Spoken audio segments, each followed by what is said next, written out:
Hi everyone. Today we are going to be looking at another novel, The Beautiful Ones Are Not Yet Born by Ayi Kwei Armah.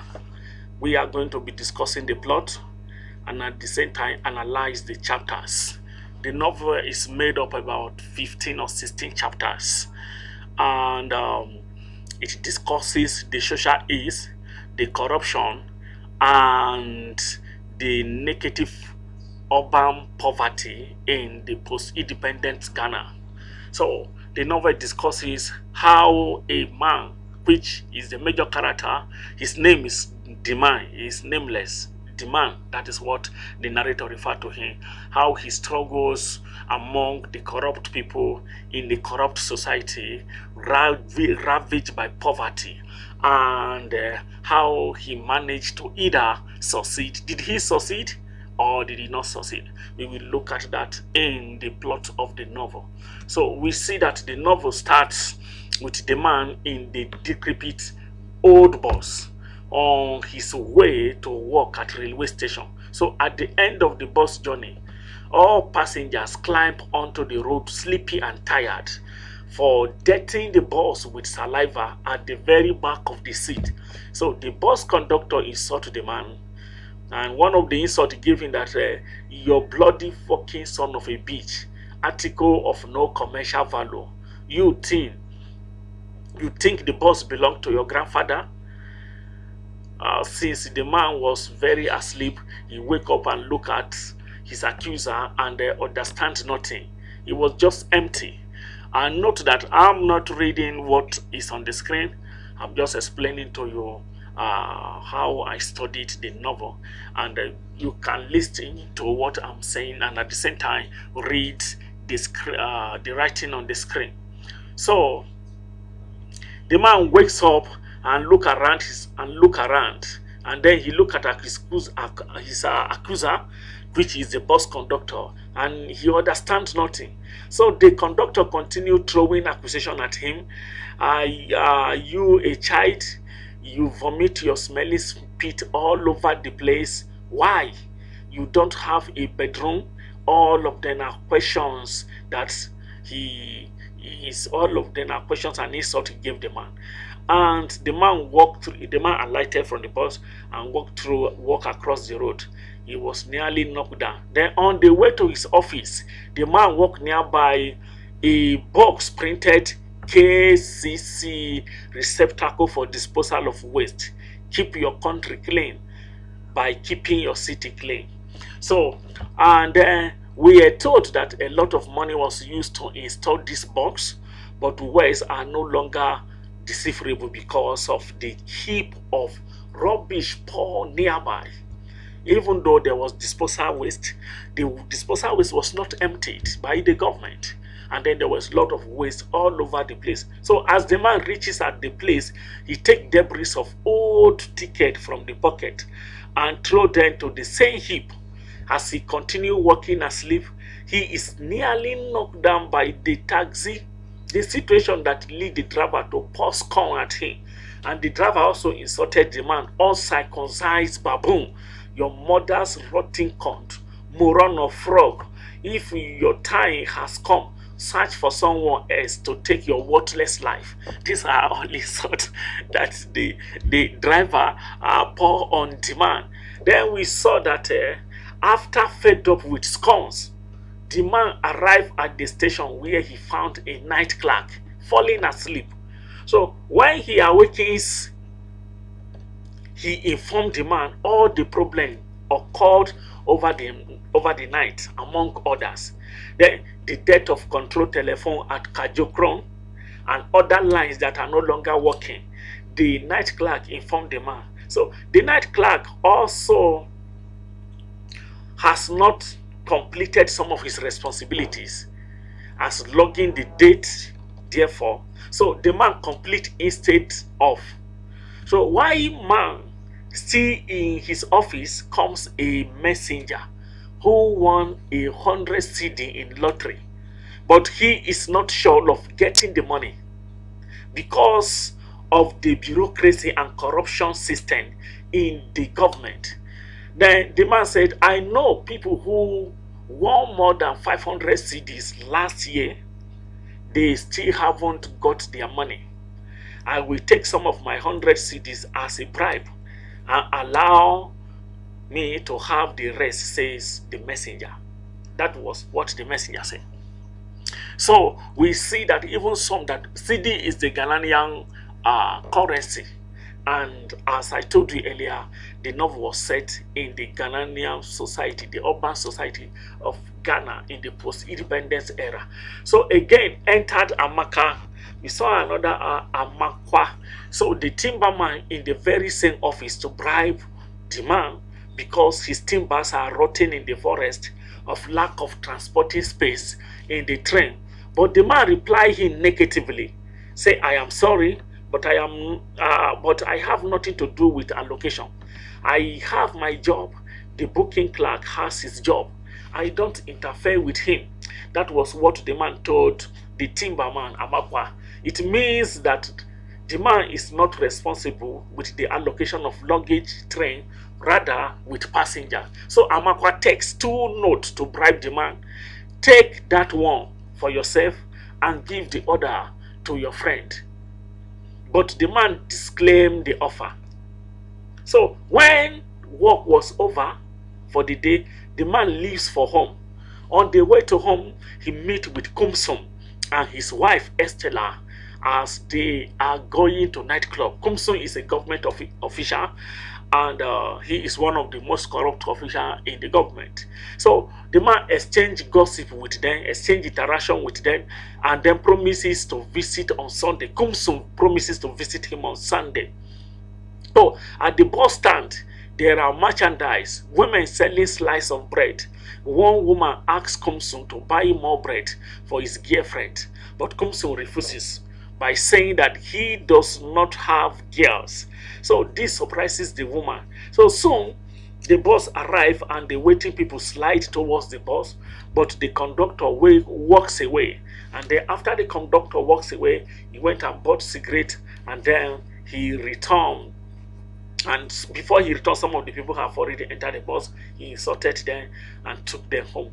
Then the man returned home and he told his wife about Kumsum's visit on Sunday. So the man also told the wife about how he declined.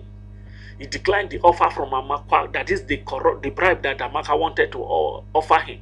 So, but rather than being highly praised by his wife, the wife sarcastically referred to him as Chichi Dodo. Chichi Dodo is a bird that hates excrement but feeds on maggot. So to escape further insult from his wife, the man fixes on visiting the teacher, where he carries conversation with the teacher in chapter, I think that should be chapter 5, chapter 6, and then I think it also extends to chapter 7. So the man also explained how Kumsum has fooled them, claiming that he will buy them a fishing boat. So they are using boat to despise and hit man on the head. So we see that, okay, because of time, let's move to paragraph 3. Then we saw that frustration within Ghanaian society has led to the majority resulting to commenting on things which are so cumbersome. As the author writes that it was not only Kofi Billy who faces with frustration, but the teacher also has alienated himself from his home because he knows that he cannot take care of his family. So he decided to live alone, listening to music and reading newspapers. Then we saw that at the end of I think it should be chapter 6 or chapter 7, and we read about the man again. And the man comes from the teacher's home. He returned from the teacher's home. So when the man arrived home from his friend's, from the house of his friend teacher, the teacher also escorted him, accompanied him. He also joined the bed with his wife touching her through different parts of the body. And then we were told that the genital part of Oyo are so hard with scars on the stomach and several other things like that. So he has to go and fetch water again. And we see towards the end also that once he returned to his family, the man and Oyo prepare for their dinner. So the man shop for the required item, then feeling a sense of power as he weighed money in the store. And then he seems to gain the respect of those around him because he was not corrupt. So we saw that he is not able to find the expensive liquor Oyo requested, which is his wife requested for, and must settle for local beer. So later he brings his children to the home of their guest. So Oyo's mother implies that the man is not properly providing for his family. Assume the children are hungry and ask where their shoes are. So you could see the challenges that the man faced. So when Kumsum and Estella arrive the house of the man and Oyo do their best to satisfy their upper class taste and their behavior as elite in the society. But Estella refuses to drink the beer. And the man is thoroughly embarrassed. Why? Because he has to show Kumsin to the community latrine, since their house does not have indoor plumbing. There's no latrine in the house. So the man's mother-in-law brings up a scheme that she expects will be profitable. She hoped to share ownership of a boat with Kumsin, and they form a plan to meet up soon and sign some paperwork so that they and Kumsin can conjoin a business of a ship, and then they will use it for business in the society. Oyo and the man travel by taxi to Kumsin's estate. That is, they want the agreement to be signed, and they travel on the purpose of the owning of ownership of a ship, the joint ownership of ship, which they discussed when the man visited, when Kumsun visited the house of the man. And then we saw that the Oyo and the man are both in awe of the number and quality of material possession in the castle, and he produces the paper for the boat, which Oyo signed on behalf of her mother, and then both scheme does not work out, though they do not become rich as the mother-in-law had hoped, and only occasionally are they giving some fish caught from the boat. So you could see that even they were also hoodwinked and then deceived by Kumsu. So when the man is at work on one day, he hears that a coup has overthrown the Nkrumah regime, but he does not think much of it because his attitude is that all power structures end up making the same mistake. They are all corrupt and none will help the country progress. They are not concerned about the masses. And however, Kumse is involved in the administration that has just been toppled. So he shows up at the man's house to seek refuge. Kumse hides in the man's bedroom, and the man cannot help but notice the complete reversal of fortunes. Since the last time they met at Kumsun's home, he understands now how significantly regime changes affect individuals' life. So when a vehicle arrives near the man's house, the man has to help Kumsun flee. They escape through the public latrine and travel down back street to get to their harbor, their new secret place. And then we saw that eventually Kumsum make his way into a boat, having offered to share the boat with the boatman.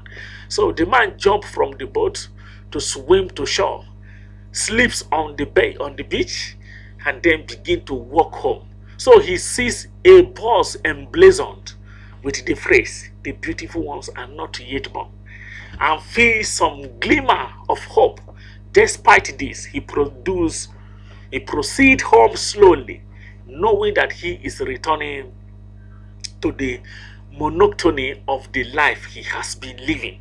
So The overthrow of Nkrumah government signifies a sense of hope for some of the people, but at the same time, the man who is the major character in the novel did not see much interest or did not have much interest in the overthrow of the government, because he believed that even the people that overthrew the Nkrumah government are also corrupt, and it will be another perpetuation of corruption in the government. So he has little excitement, despite that some of the people were excited that, okay, now the military government will provide for the masses, since the government of Nkrumah refused to do what it is elected to do for the masses.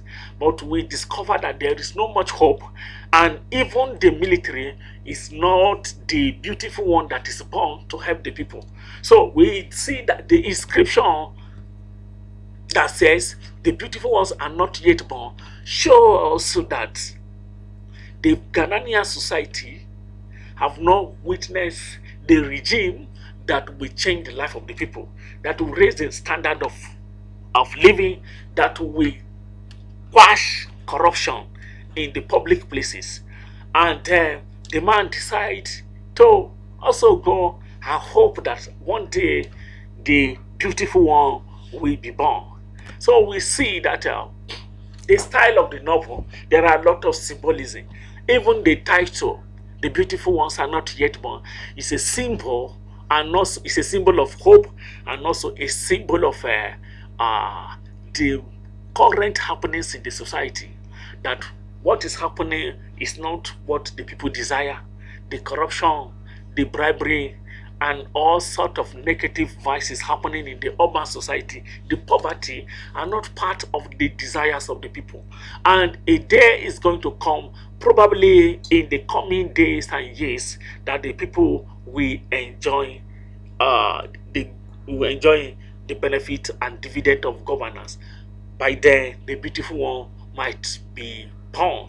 So we saw that symbolism is rife in the work, and then we saw that the narrator and the author fixate on notions of rebirth, also of imagery, which is scattered throughout the novel. So the very center of the novel is based on the desire for a regeneration of Ghana society, for future generation to have a good life. However, rebirth is also something that the author mock witness in the passage describing Kumsu struggling to escape headfirst and naked down a drop toilet. So we also see that the man in "The Beautiful Ones Are Not Yet Born" is a symbol of urban poverty and social obscurity, and a single individual which have a lot of inner conflict. And then he also collided with the values of the society. So the man's only hope is the guidance of his friend, the teacher. But through the course of the novel, he comes to realize that the teacher too has no answer, and that he must face his problems alone. So you can imagine the situation of the man. We are in the entire society, only one man is not corrupt. So at home he witnessed corruption, in the office he witnessed corruption, on his transportation along the way he witnessed corruption. Even his wife is corrupt. So he struggles, and he was frustrated. What we call corruption fighting back. Corruption also was fighting back, and the man's life was more frustrated even before at the end of the novel. So in the subsequent lesson, we are going to be discussing some of the major themes in the novel, and at the same time we are going to be looking at the characters. Kumsung, the man, the teacher, Oyo, the wife of the man, and several other characters in the novel. So we are going to be doing that very soon. So you should subscribe and make sure you get notified when the new lesson will start. So thank you, and have a very good day.